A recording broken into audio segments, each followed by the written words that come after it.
जलन। ममता बहुत ही सीधी और प्यारी लड़की थी, वहीं सुनील एक सरल और आगे बढ़ने की सोच रखने वाला लड़का। सुनील, बेटा सुनील कहाँ है? अरे जरा एक गिलास पानी तो दे दो। हाँ माँ, अभी आया। क्या माँ, पानी तेरे सर के पास ही तो रखा है, क्या हो गया है? तबीयत खराब है क्या? अरे नहीं नहीं, वो उठने का मन ही नहीं कर रहा था, तो देखा ही नहीं। वैसे क्या कर रहा है? यहाँ बैठना मेरे पास। माँ पढ़ रहा था। वो कहना नौकरी में तो वक्त नहीं मिलता, अब ऑफिस से घर आकर ही तो वक्त मिलता है। अच्छा अच्छा ठीक है, पढ़ ले जा बेटा। सुनील पढ़ लिख कर और आगे बढ़ना चाहता था, लेकिन माँ की तबीयत खराब देखकर सोचता है कि शादी ही कर ले। कब तक माँ का ख्याल वो अकेले रख पाएगा? तो एक दिन, माँ ये ममता है, मैंने इससे शादी कर ली है। तुम्हारी तबीयत भी ठीक नहीं रहती, तो मैंने सोचा शादी कर लेता हूँ। घर संभालने वाली और तुम्हें संभालने वाली कोई आ जाएगी तो अच्छा रहेगा। माँ अचानक से सामने बहू देखकर हैरान रह जाती है। बेटा ये क्या बात होती है? न बैंड, न बाजा, न दहेज, न शगुन, ऐसे कैसे बहू आ गई? माँ तू तो जानती है मैं नौकरी के साथ पढ़ाई कर रहा हूँ, तो कहाँ से इतना पैसा बचा पाता कि धूमधाम से शादी करता। वैसे भी माँ लोग तो आकर खाकर निकल जाएंगे, इसलिए बस वैसे ही। माँ जी, मैं आपका ख्याल रखूंगी। वैसे भी ये आगे की पढ़ाई कर रहे हैं, अच्छा कुछ कर गए तो सबके दिन फिर से अच्छे आ जाएंगे। सास को ममता की बात ठीक तो लगती है, लेकिन मन में कहीं ना कहीं लगता है कि कहीं बहू बेटे को लेकर फुर्र ना हो जाए और फिर तो वो रह जाएगी अकेली। बेटा देख, मेरा जो कुछ भी है वो सुनील ही है, और सुनील का भी अब इस दुनिया में मैं ही हूँ और कोई नहीं। क्या सुनील? बिल्कुल माँ, लेकिन आज से ममता भी मेरे जीवन का अहम हिस्सा है, जैसे तू है। सास को बड़ा बुरा लगता है कि उसकी सल्तनत में कोई और हिस्सेदार कैसे हो सकता है। कैसे कोई और उसके 30 साल के बेटे की जिंदगी में अचानक से आकर बराबर का हिस्सेदार बन सकता है। देख बहू, मैं भले थोड़ा बीमार रहती हूँ, लेकिन इसका मतलब यह नहीं कि घर की चीजों में मेरा कंट्रोल खत्म हो गया है। मैं आज भी इस घर की रानी हूँ, समझी? बेटा सोचता है कि ये माँ को अचानक से क्या हो गया। कल तक जो माँ कहती थी कि जिंदगी का कोई भरोसा नहीं, वो अचानक से जंग के मैदान की झांसी की रानी कैसे बन गई? माँ क्या हो गया? सब ठीक है ना? अचानक कैसी बात कर रही हो? ममता का आज पहला दिन है, स्वागत करो उसका।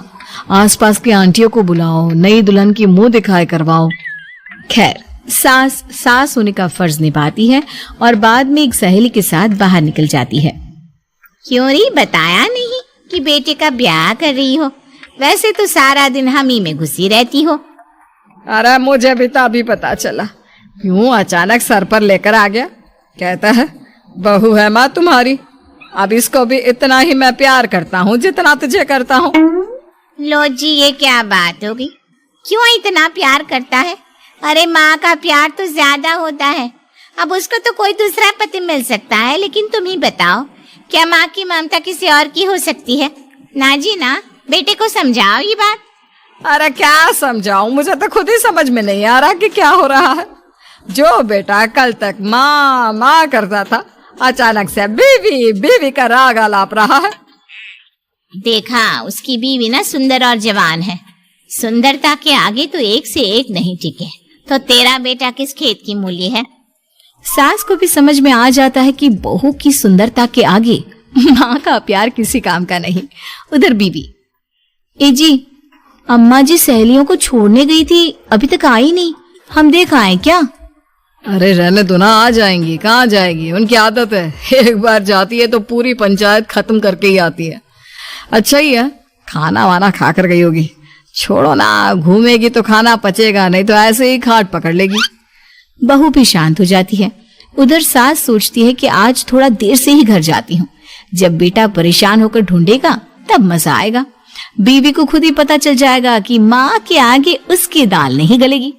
लेकिन वहीं दूसरी ओर घर पर, ए जी, माँ जी अभी भी नहीं आई, हमको तो घबराहट हो रही है कि क्या करें, जाकर पता करें किसी के घर। अच्छा, कहाँ जाओगी ये भी बता दो। पहला दिन है तुम्हारा इस घर में और एक ही दिन में मोहल्ला छानोगी क्या? हाँ, तो आप भी तो नहीं जा रहे हैं ना, हमको फिक्र हो रही है। अरे यार, ये रोज का है अम्मा का, खाओ और सो जाओ। बस फिर क्या था। बेटा बहू खाना खाते हैं और कमरे में सोने चले जाते हैं। उधर जब सास को कोई देखने नहीं आता तो वो हार कर घर आ जाती है, जहां वो देखती है कि सारे घर की लाइट्स बंद है। सास को गुस्सा आता है।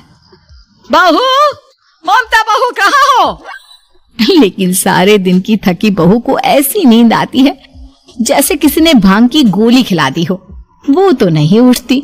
उठकर आ जाता है बेटा।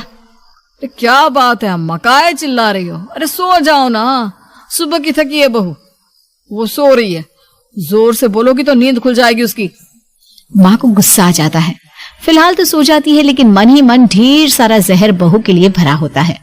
सुबह बहू चाय बना रही होती है कि सास धीरे से गैस तेज कर देती है, जिससे चाय का बर्तन जल जाता है। और जैसे ही बहू चाय का बर्तन उठाती है, उसका हाथ जल जाता है। मेरा हाथ जल गया।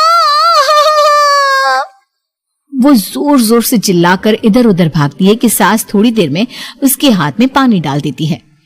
हाय रे बहू, क्या कर रही हो? पहली बार रसोई छुई हो क्या? सासू माँ, गलती से गैस तेज रह गई थी और बर्तन जल गया, जिससे मेरा हाथ जल गया। हाय रे, कितना गंदा दाग। छी छी छी छी, मुझे तो उल्टी आ रही है तेरा गला हुआ मांस देखकर। तू ना मुझे अभी साथ से खाना मत लगाना। बहू भी खुद का हाथ देखती है तो उसे भी रोना आ जाता है। कुछ दिनों के बाद सास की सहेली आती है। बहू चाय बनाकर लाती है।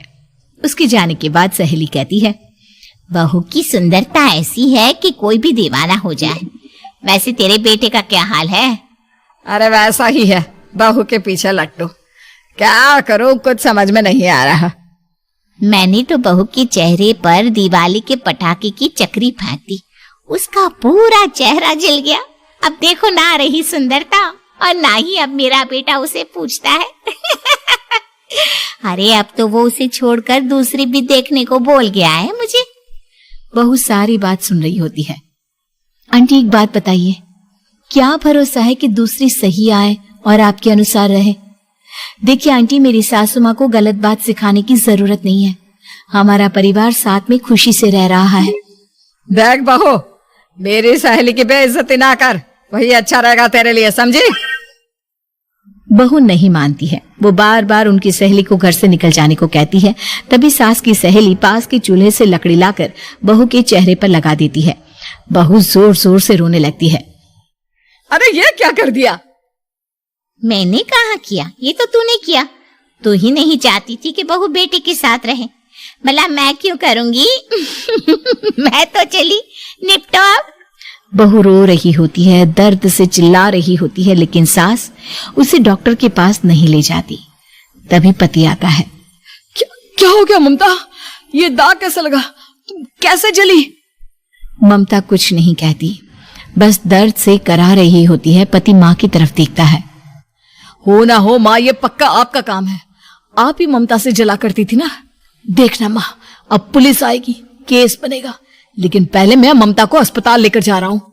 सभी अस्पताल जाते हैं, जहाँ डॉक्टर ममता की सास से कहते हैं, आपने तो नहीं जलाया ना बहू को? अब ममता की सास के तो पसीने छूट रहे होते हैं। वो घबरा कर कहती है, ना ना डॉक्टर साहब, कैसी बात करते हैं? हम क्या जलाएंगे अपनी बहू को?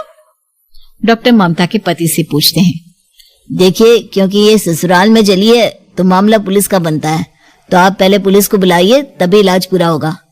सास डर जाती है कि अब तो बच्ची जिंदगी जेल में ही रहना होगा। रहने दीजिए ना, पुलिस को क्यों बुलाना?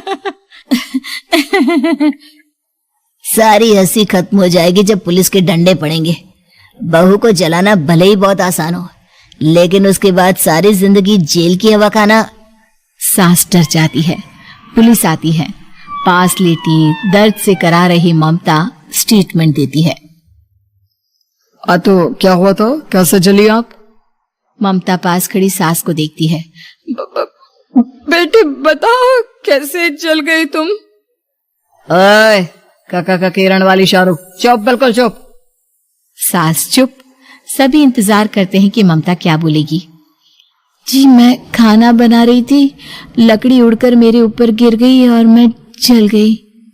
सास बहू की बात सुनकर रोने लगती है। देखा माँ, कितनी समझदार है ममता। ये चाहती तो, हाँ बेटा, ये चाहती तो मैं आज जेल में होती। मुझे माफ कर दे, मैं आगे से अभी कभी ऐसा नहीं करूंगी। बहू के साथ मिलकर रहूंगी, मुझे माफ कर दे।